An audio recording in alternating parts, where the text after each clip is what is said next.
Jemaat dipersilakan duduk kembali. Shalom.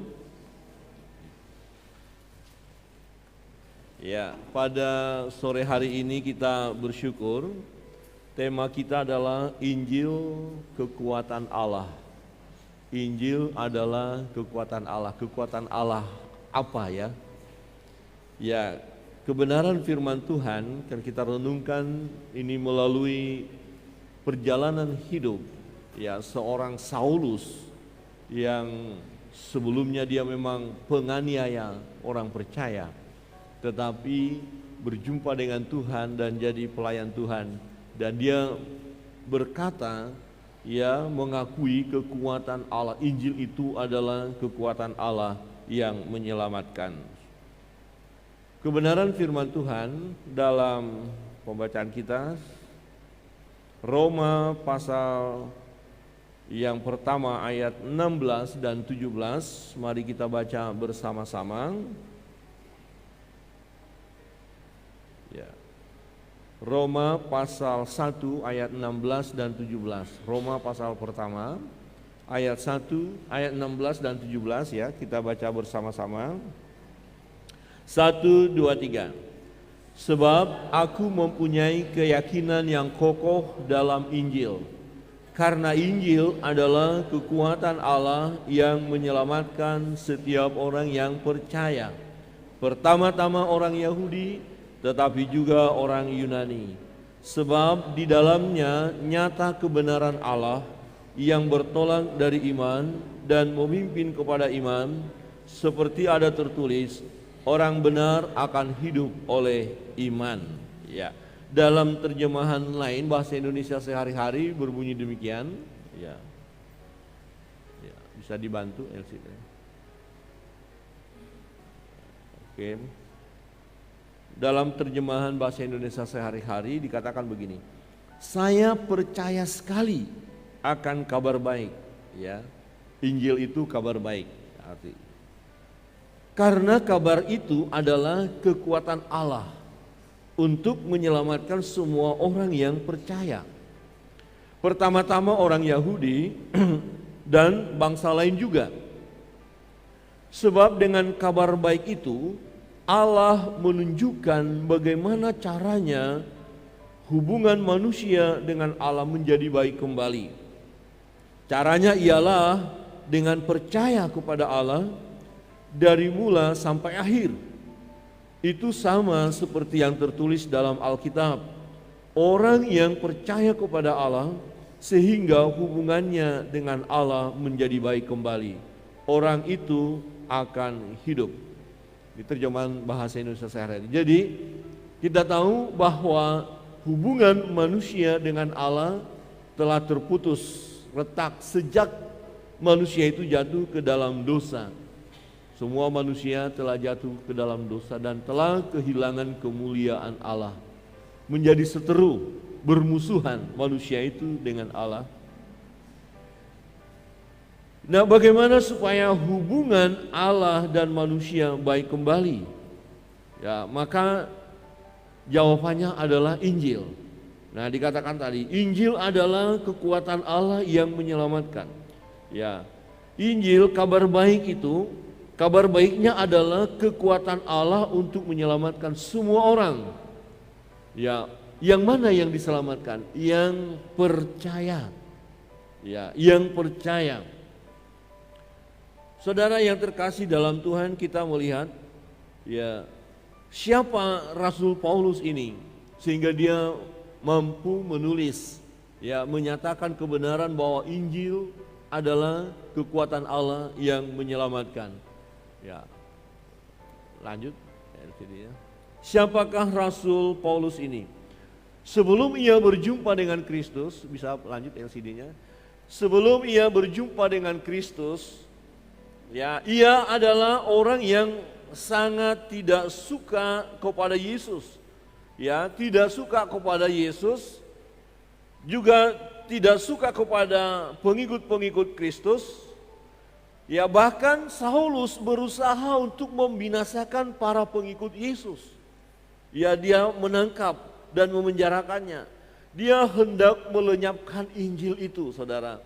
Ya, dia mau supaya berita ini tentang Yesus jangan tersebar kemana-mana. Maka para pengikutnya ditangkap, dianiaya. Tadi salah satu doa kita adalah di Nigeria. Hampir tiap hari ada orang Kristen yang ditangkap dan dibunuh. Ya, sampai sekarang. Ya, itu terjadi dan ini terus pokok doa kita. Nah, Rasul ini ya sebelum dia berjumpa Yesus, dia adalah pelaku penganiaya orang-orang Kristen. Dalam Kisah Para Rasul, ya lanjut, pasal 8 ayat 3, ya LCD-nya ya. Ayat 3 berkata begini, tetapi Saulus berusaha membinasakan jemaat itu, dan ia memasuki rumah demi rumah, dan menyeret laki-laki dan perempuan keluar, dan menyerahkan mereka untuk dimasukkan ke dalam penjara. Ini pekerjaan Saulus. Nah, pasal 9 ayat 1 berkata, sementara itu berkobar-kobar hati Saulus. Ya, bersemangat sekali dia untuk menangkap murid-murid Yesus. Ya, berkobar-kobar hati Saulus untuk mengancam dan membunuh murid-murid Tuhan. Ia menghadap imam besar dan meminta surat kuasa daripadanya untuk dibawa kepada majelis-majelis Yahudi di Damsik, supaya jika ia menemukan laki-laki atau perempuan yang mengikuti jalan Tuhan, ia menangkap mereka dan membawa mereka ke Yerusalem. Nah, waktu itu Yerusalem terjadi penganiayaan, murid-murid berpencar, ada yang ke Damsik, dan Saulus meminta surat kepada majelis orang-orang Yahudi, supaya ada surat resmi bahwa dia sedang mencari pengikut jalan Tuhan. Kalau ketemu laki-laki atau perempuan, tangkap, bawa ke Yerusalem, penjarakan. Ya, jangan kasih ampun. Ya, supaya apa? Murid-murid ini jangan memberitakan Injil, supaya tidak memberitakan tentang Yesus itu, supaya tidak memberitakan kabar baik itu. Nah, seorang yang sangat jahat boleh kita katakan, ya, benci kepada Kristus, benci kepada murid-murid. Tetapi orang ini akhirnya berkata, aku punya keyakinan yang kokoh tentang Injil, bahwa Injil adalah kekuatan Allah. Ya, lanjut dari sini. Pertanyaan, mengapa kok Rasul ini bisa berkata seperti itu? Bagaimana mungkin Saulus dapat berkata bahwa Injil adalah kekuatan Allah yang menyelamatkan? Bagaimana mungkin Saulus memiliki keyakinan ini? Maka ketika dia melayani, ketemu dengan orang-orang Kristen, dengan murid Tuhan, murid-murid tidak segera menerima dia. Murid-murid khawatir, jangan-jangan ini penyusup. Bukankah dia ini yang hendak melenyapkan Injil itu? Mengapa dia kemudian memberitakan Injil? Ini tidak masuk akal. Ya, nah ketika Ananias diminta Tuhan untuk mendoakan dia berkata, aku mendengar tentang orang itu. Orang itu adalah penganiaya orang-orang Kristen, penganiaya murid-murid. Bahkan Stefanus sendiri dilihat oleh Saulus waktu Stefanus dilempari dengan batu. Orang yang mati martir pertama. Ya, Stefanus dilihat dilempari dan dia setuju akan hal itu. Bagaimana mungkin dia bisa berkata, aku punya keyakinan yang kokoh tentang Injil. Bahwa Injil adalah kekuatan Allah yang menyelamatkan. Jadi kekuatan Allah untuk menyelamatkan manusia yang jatuh dalam dosa, yang sudah kehilangan kemuliaan Allah itu hanyalah Injil, hanyalah Yesus. Tidak ada kekuatan yang lain yang bisa menyelamatkan manusia itu. Ya, dari upah dosa adalah maut. Hanya Injil. Saudara yang terkasih dalam Tuhan, kita harus mempunyai keyakinan yang kokoh juga tentang Injil. Bahwa Injil adalah kekuatan Allah yang menyelamatkan. Nah, bagaimana keyakinan itu bisa ada? Melalui perjalanan hidup Rasul ini, maka kebenaran firman Tuhan yang pertama yang harus kita renungkan adalah bahwa adanya perjumpaan dengan Yesus secara pribadi. Perjumpaan dengan Yesus secara pribadi. Kita harus mengenal siapa dia, siapa Yesus. Nah, Yesus menjumpai Saulus. Bukan Saulus yang berusaha untuk menjumpai Yesus. Perjalanan ke Damsyik hendak menangkap orang-orang percaya, ya, dan memenjarakannya. Artinya dia sedang melakukan kejahatan di mata Tuhan. Dia orang jahat, dia bukan orang baik. Dia penganiaya orang Kristen. Tetapi ketika dalam tugas menangkap atau mencari, mengejar orang-orang Kristen itu, disitulah Yesus menjumpai dia. Disitulah Yesus menangkap dia. Disitulah Yesus berbicara kepada dia. Dalam Kisah Para Rasul 9 ayat 3 dikatakan, dalam perjalanan ke Damsyik, ketika ia sudah dekat kota itu, tiba-tiba cahaya memancar dari langit, mengelilingi dia. Ia rebah ke tanah, dan kedengaranlah olehnya suatu suara yang berkata kepadanya, Saulus, Saulus, mengapa engkau menganiaya aku? Saulus, Saulus, mengapa engkau menganiaya aku? Wow, dia dengar suara itu, dia lihat cahaya, dan oleh karena cahaya itu dia buta, saudara. Dia tidak bisa melihat, ya. Kemudian di ayat 5 berkata, jawab Saulus, siapakah engkau Tuhan? Katanya, akulah Yesus yang kau aniaya itu. Wah, bukankah Saulus menganiaya murid-murid Tuhan, orang-orang percaya? Tetapi Yesus berkata, akulah Yesus yang kau aniaya itu. Tetapi bangunlah dan pergilah ke dalam kota. Di sana akan dikatakan kepadamu apa yang harus kau perbuat. Di saat Saulus hatinya berkobar-kobar melakukan hal yang jahat di mata Tuhan, menganiaya orang percaya, menganiaya pengikut Kristus, itu satu kejahatan yang luar biasa. Orang lagi ibadah, orang lagi menyembah Tuhan, ditangkap, dipenjarakan, dan ada yang tembak orang sedang beribadah. Itu kejahatan yang luar biasa. Ya, orang sedang sembahyang, dihambat, dilarang, itu kejahatan yang luar biasa. Itu jahat di mata Tuhan.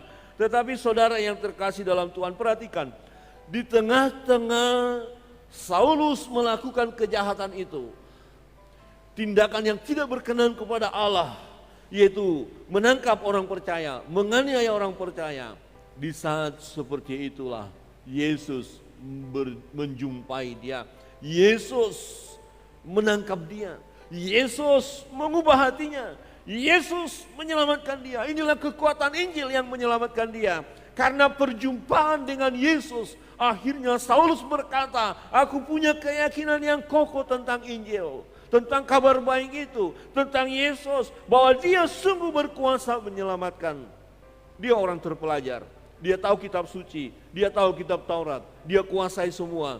Dan sama dengan orang-orang Yahudi yang lain, ahli-ahli Taurat yang lain, membenci Yesus, tidak menerima Yesus sebagai Tuhan dan Juru Selamat secara pribadi, tidak mengaku Yesus bahwa Yesus adalah Allah, yaitu Allah yang datang ke dunia menjadi manusia. Mereka belum dapat menerima dialah Mesias itu. Tetapi hari itu ketika seorang yang terpelajar ini, seorang yang punya kuasa untuk menangkap orang-orang percaya, dia punya kedudukan yang tinggi untuk menganiaya orang-orang Kristen itu. Di saat seperti itu Yesus menjumpai dia. Saulus, Saulus, mengapa engkau menganiayaku? Perjumpaan inilah yang mengubah hidupnya, dan akhirnya dia berkata, aku punya keyakinan yang kokoh tentang Injil, bahwa Injil adalah kekuatan Allah yang menyelamatkan. Adakah kita akan berkata, aku punya keyakinan yang kokoh tentang Injil, bahwa Injil adalah kekuatan Allah yang menyelamatkan aku? Saudara, ada orang-orang yang akhirnya meninggalkan iman percayanya, tinggalkan Yesus oleh karena takut menderita, takut tidak siap dianiaya, takut keadaan ya tidak bahagia secara dunia, Kemudian dunia tawarkan, ini loh harta, ini kekayaan. Ya, kemudian orang mengambil itu dan tinggalkan Yesus. Maka ada lagu ya, jangan tukar Yesus. Ya, jangan tukar Yesus dengan hal apapun. Orang yang belum mengalami perjumpaan dengan Yesus, dia akan mudah melepaskan imannya. Dia hanya keturunan saja sebagai orang Kristen. Karena opung, oma, opa, bayi Kristen, kemudian papa, mama, ayah, ibu Kristen, kemudian kita Kristen. Tapi tidak mendasar karena tidak ada perjumpaan dengan Yesus.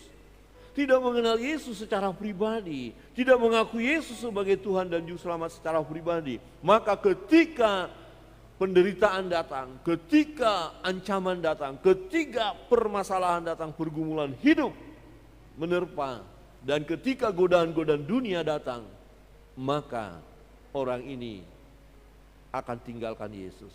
Dia tidak percaya bahwa Injil adalah kekuatan Allah yang menyelamatkan. Tetapi kalau sudah berjumpa dengan Yesus, seorang Saulus, perhatikan, kurang apa kejahatannya? Ya, dia mengakui saya adalah rasul yang paling hina. Nanti dia mengakui hal itu karena dia tahu, dia sadar bahwa tindakannya waktu belum bertobat sangat-sangat jahat. Paulus berjumpa dengan Yesus bukan karena dia mau berusaha hidup kudus, hidup suci, baca kitab suci terus ingin tahu tentang Yesus, bukan. Justru ketika dia sedang melakukan kejahatan. Artinya bukan usahanya Saulus untuk diselamatkan, bukan perbuatannya yang menyelamatkan dia, tetapi karena kasih Allah, kekuatan Injil itulah yang menyelamatkan dia. Yesus mencari dia. Saulus, Saulus, mengapa engkau menganiaya aku? Dia berjumpa dengan Yesus. Hal ini mengingatkan kita akan kebenaran firman Tuhan dalam Yohanes 15 ayat 16. Bukan kamu yang memilih aku, tetapi akulah yang memilih kamu.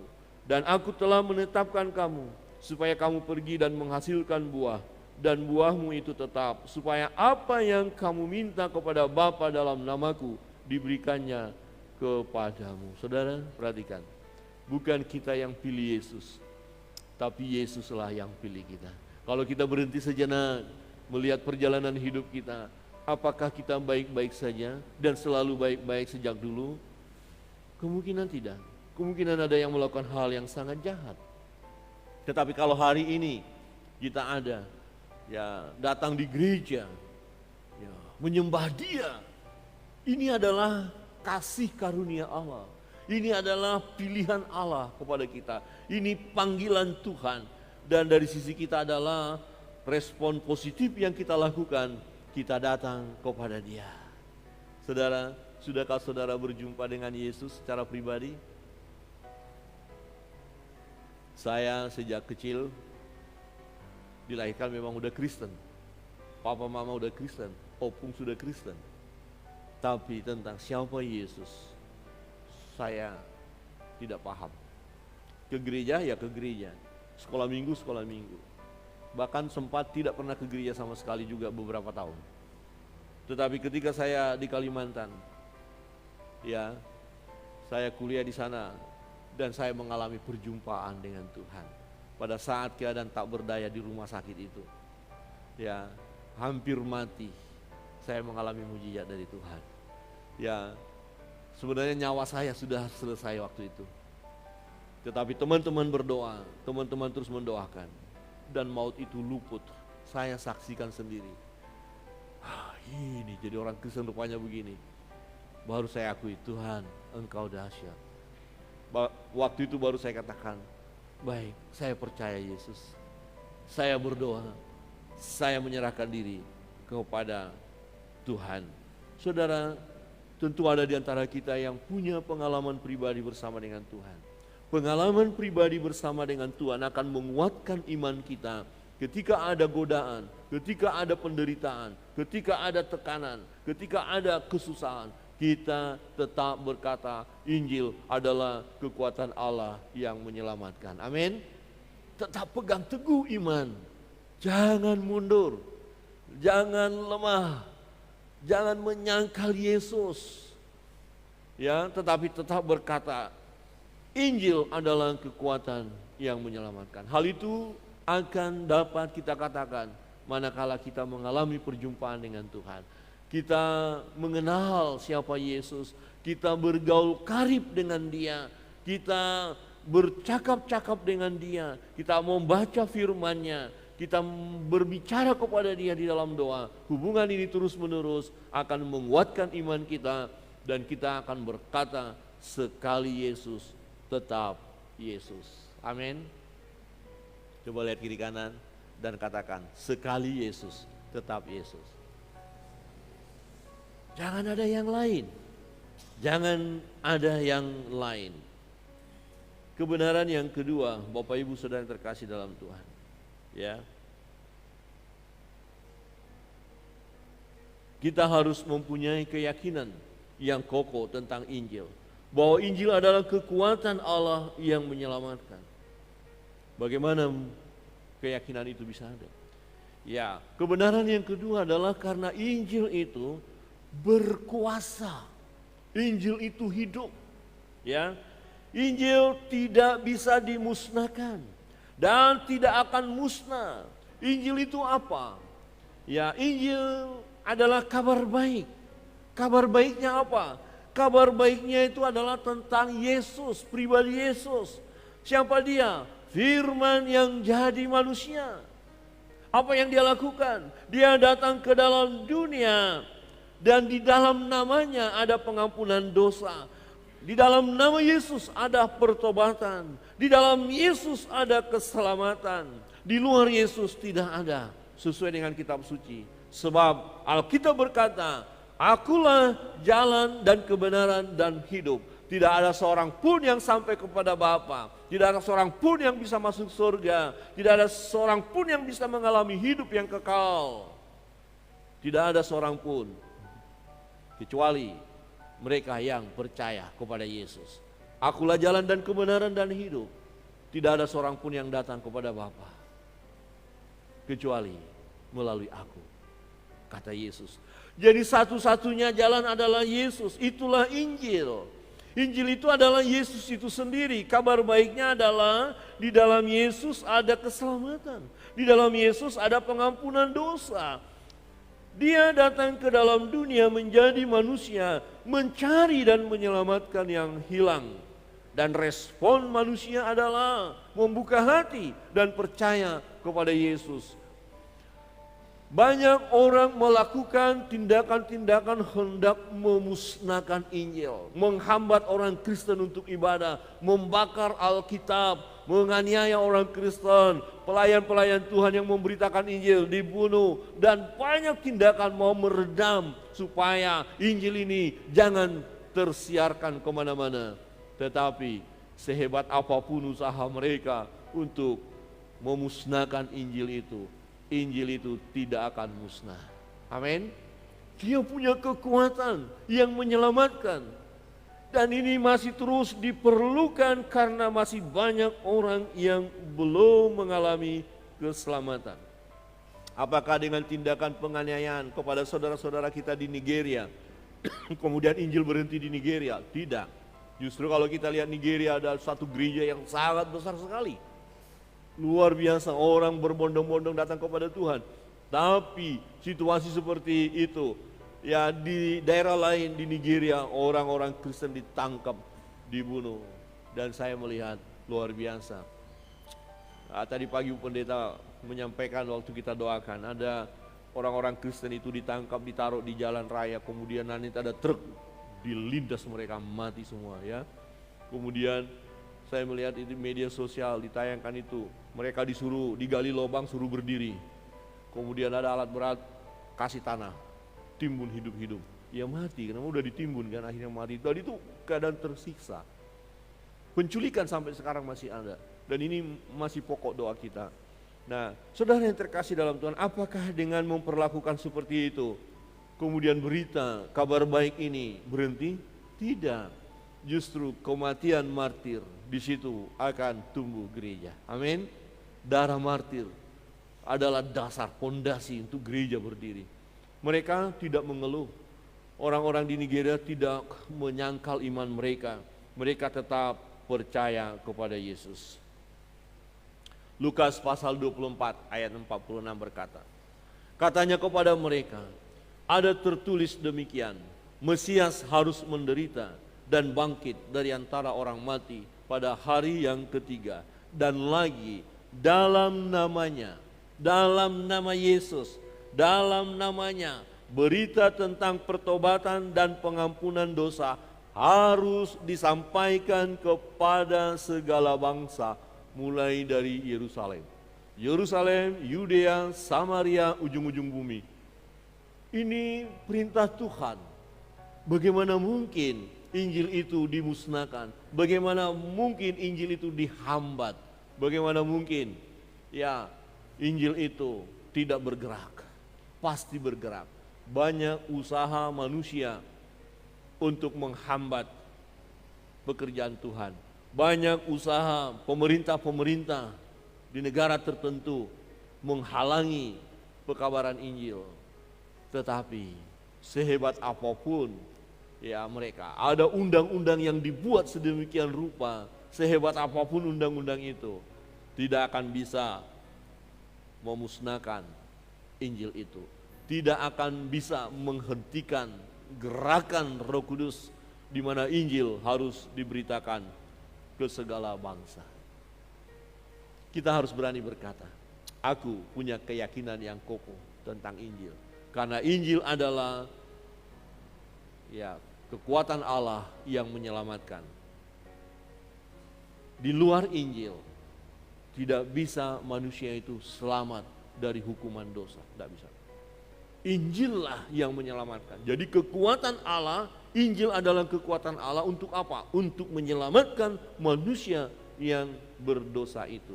Dan Injil itu berkuasa, tidak akan mampu dimusnahkan oleh apapun.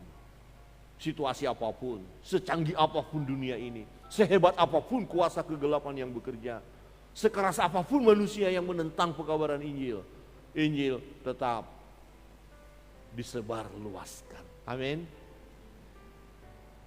Kita harus mempunyai keyakinan yang kokoh tentang Injil, bahwa Injil adalah kekuatan Allah yang menyelamatkan. Kebenaran yang ketiga, kita melihat dari pengalaman Rasul Paulus, pengalaman murid-murid, pengalaman orang percaya mula-mula, dan pengalaman demi pengalaman orang-orang Kristen yang menghadapi penganiayaan. Ternyata penganiayaan tidak menghambat mereka untuk memberitakan Injil. Situasi tidak menghalangi mereka untuk memberitakan Injil. Kebenaran yang ini kita harus pegang sampai sekarang, yaitu orang percaya memberitakan Injil. Artinya begini, kalau Injil itu tidak punya kekuatan, kenapa kita harus memberitakan Injil? Kenapa orang-orang itu rela mati untuk Injil? Kenapa mereka dibunuh? Kenapa tidak melawan hanya karena mempertahankan Injil? Ya, kenapa tidak responnya udah, oh kalau kita lagi ibadah mereka ganggu kita, sikat saja mereka. Karena Injil tidak mengajarkan itu. Ya, Injil mengatakan apa? Jangan melawan kejahatan dengan kejahatan. Pembalasan adalah hak Allah. Rasanya kita sebagai orang percaya dianiaya dan tidak berbuat apa-apa kok sepertinya mati konyol. Tidak, saudaraku. Ya, karena kita tidak dilahirkan untuk jadi pembunuh. Tetapi kita ada untuk menjadi berkat bagi orang lain, untuk menjadi saksi Kristus. Nah, orang percaya memberitakan Injil. Akhirnya saudara yang terkasih dalam Tuhan, akan ada banyak orang yang memiliki iman. Mengapa mereka memiliki iman kepada Yesus, kepada Injil itu? Nah, iman timbul dari pendengaran, pendengaran akan firman Allah, pendengaran akan Injil itu. Nah, setelah Saulus bertobat, ia memberitakan Injil. Ya. Kebenaran ini kita pegang. Orang yang percaya, ya, dipakai oleh Tuhan sebagai alat di tangan Tuhan untuk memberitakan kabar baik ini, untuk memberitakan Injil, ya, kekuatan Allah yang menyelamatkan ini. Dalam Kisah Para Rasul 26 ayat 15, dari pengalaman Rasul Paulus, dia mengungkapkan hal ini. Tetapi aku menjawab, siapa engkau Tuhan? Ini ketika dia berjumpa dengan Yesus. Kata Tuhan, akulah Yesus yang kau aniaya itu. Tetapi sekarang bangunlah dan berdirilah. Aku menampakkan diri kepadamu untuk menetapkan engkau menjadi pelayan dan saksi tentang segala sesuatu yang telah kau lihat daripadaku dan tentang apa yang akan kuperlihatkan kepadamu nanti. Di ayat 17, aku akan mengasingkan engkau dari bangsa ini dan dari bangsa-bangsa lain, dan aku mengutus engkau kepada mereka. Mengutus engkau kepada mereka. Ya, untuk membuka mata mereka supaya mereka berbalik dari kegelapan kepada terang dan dari kuasa iblis kepada Allah, supaya mereka oleh iman mereka kepadaku memperoleh pengampunan dosa dan mendapat bagian dalam apa yang ditentukan untuk orang-orang yang dikuduskan. Saudara, Rasul Paulus tadi ada di dalam kegelapan. Dia berjalan di dalam kegelapan. Dia penganiaya orang percaya. Dia hidupnya tidak benar. Tapi setelah dijumpai oleh Yesus, dia berjumpa dengan Yesus. Ya, dia mengalami keselamatan itu, dan keselamatan itu tidak untuk dirinya sendiri. Ketika dia percaya, ya, dia menerima Yesus sebagai Tuhan dan Juru Selamatnya secara pribadi. Dia meresponi positif panggilan itu. Dan dia bersaksi ketika dia sudah menjadi pengikut Kristus, tak berhenti dia melayani Tuhan. Dan bahkan dia pernah berkata, celakalah aku kalau aku tidak memberitakan Injil. Celakalah aku. Yang tadinya dia mau menghancurkan Injil itu. Tetapi ketika dia sudah mengalami perjumpaan dengan Tuhan, dia lihat kuasa Injil itu, kekuatan Injil itu. Dia pegang itu. Dan kemudian dia responi panggilan itu. Celakalah aku kalau aku tidak memberitakan Injil. Sejak dia berjumpa dengan Yesus, seluruh waktunya hanya untuk melayani, memberitakan kabar baik. Kita tahu dia perjalanan misi pertama, perjalanan misi kedua, perjalanan misi ketiga. Terus dia berjalan berkeliling dari satu kota ke kota lain. Tinggal di salah satu kota, beberapa lama dia mengajar, memberitakan Injil. Kemudian setelah jadi, ada pelayanan di sana, dia tinggal. Kasih orang lain yang melanjutkan, dia cari lagi tempat yang lain. Dan akhirnya banyak orang yang mendengar Injil. Iman timbul dari pendengaran. Jadi Saulus yang sudah diubahkan oleh Tuhan menjadi rasul ini, Rasul Paulus, dia tahu ya arti hidupnya ya untuk melayani Tuhan. Dan dikatakan membuka mata mereka yang dalam kegelapan itu akhirnya datang kepada terang. Yang dikuasai oleh iblis itu akhirnya datang kepada Allah. Dan ternyata saudara, ini bukan hanya tugas Paulus, tetapi ini tugas setiap orang percaya. Ini adalah tugas kita. Ini adalah tugas saudara. Coba lihat kiri kanan dengan senyum saja dan katakan, ternyata itu tugasmu. Halo, siap untuk itu? Bagian ini mengingatkan kita nggak ada istilah jemaat biasa. Saya jemaat biasa saja ya. Nggak ada jemaat biasa. Seorang yang dipanggil Tuhan, diselamatkan, ditetapkan Tuhan untuk pergi menjadi saksi. Menghasilkan buah itu menjadi saksi. Hidup kita adalah saksi. Orang memandang kita, benarkah kita orang Kristen? Dari perkataan kita, dari perbuatan kita. Ya, orang akan melihat, oh benar dia adalah murid Kristus.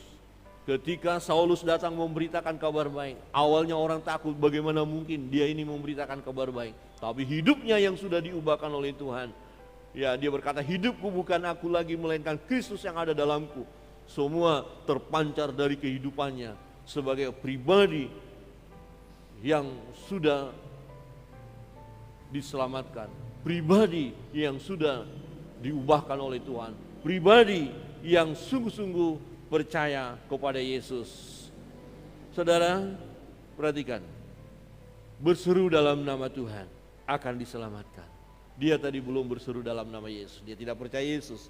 Tapi setelah berjumpa, dia berseru dalam nama Yesus. Tapi bukan hanya dia saja. Bagaimana mereka yang belum berseru? Kalau kita minggu ketiga misi, ya kenapa ada? Supaya orang-orang yang belum berseru di dalam nama Yesus akhirnya berseru, ya, akhirnya berseru. Nah, bagaimana mereka berseru dalam nama itu? Mereka tidak kenal, mereka tidak tahu. Ya, lanjut ayatnya. LCD, coba kita membaca Roma 10 ayat 13, 14, dan 15. 1, 2, 3. Sebab barang siapa yang berseru kepada nama Tuhan akan diselamatkan. Tetapi bagaimana mereka dapat berseru kepadanya jika mereka tidak percaya kepadanya? Bagaimana mereka dapat percaya kepada Dia jika mereka tidak mendengar tentang Dia? Bagaimana mereka mendengar tentang Dia jika tidak ada yang memberitakannya? Dan bagaimana mereka dapat memberitakannya jika mereka tidak diutus? Seperti ada tertulis, betapa indahnya kedatangan mereka yang membawa kabar baik. Saudara, kita mau supaya banyak orang berseru dalam nama Tuhan, amin. Amin. Saat ini masih banyak orang yang belum mendengar nama Tuhan. Ada pulau-pulau tertentu, desa-desa, kota-kota tertentu, belum ada orang percaya di sana. Suku-suku tertentu, belum ada orang percaya. Belum berseru kepada nama Tuhan Yesus. Terus bagaimana dong? Mereka sedang menantikan orang-orang yang mendatangkan, yang membawa kabar baik, yang membawa Injil. Kabar baiknya apa?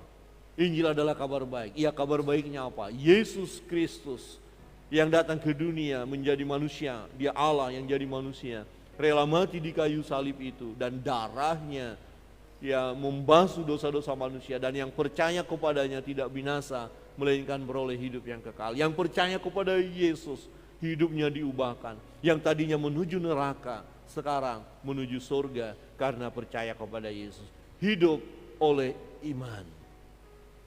Dan ini adalah tugas kita, tugas saudara, amin. Adakah Bapak Ibu siap menjadi saksi Kristus, amin. Ya, lingkungan kita, dengan cara bagaimana kita menjadi saksi. Gaya hidup kita yang sesuai dengan firman Allah.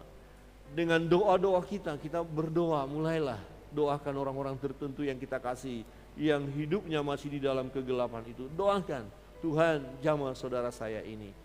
Kita berdoa untuk orang-orang yang menganiaya orang Kristen. Doa kita bukan supaya mereka segera lenyap ya Tuhan, bukan.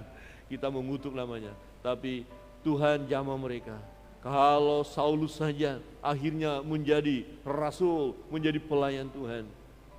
Kita harus punya keyakinan bahwa saudara-saudara kita yang sedang melakukan kejahatan itu, ketika kita terus berdoa meminta belas kasihan Allah, mereka pun akan diselamatkan. Amin. Akan diselamatkan, dan ini adalah tugas kita. Bapak Ibu Saudara yang terkasih dalam Tuhan, kebenaran firman Tuhan hari ini menolong kita sehingga kita mampu berkata, Injil adalah kekuatan Allah yang menyelamatkan. Jangan ragu tentang Dia. Apapun godaan, tantangan, pergumulan, bahkan penganiayaan, penderitaan sekalipun datang, karena kita sudah mengalami perjumpaan dengan Tuhan, kita tidak akan meninggalkan Yesus dalam hidup ini. Amin. Jangan pernah tinggalkan Yesus. Jangan tukar Yesus dengan yang lain. Jangan gadaikan Yesus. Dan tetap pertahankan iman kita. Injil itu punya kuasa yang dahsyat. Yesus berkuasa dahulu, sekarang, sampai selama-lamanya. Dia mampu melakukan sesuatu kepada kita. Janjinya iya dan amin. Kita percaya kepada Dia, kita memperoleh keselamatan. Dan yang ketiga, ini sesuatu yang sangat penting kita responi. Kita yang sudah percaya, mari beri hati untuk siap melayani Tuhan. Kasihan orang-orang yang belum berseru dalam nama Yesus. Perlu mereka mendengar nama itu. Ketika mereka mendengar nama itu, akhirnya timbullah iman mereka. Mereka akhirnya berserah kepada Tuhan dan mereka diselamatkan. Sejenak kita berdiam diri di hadapan Tuhan, semua dengan sikap doa.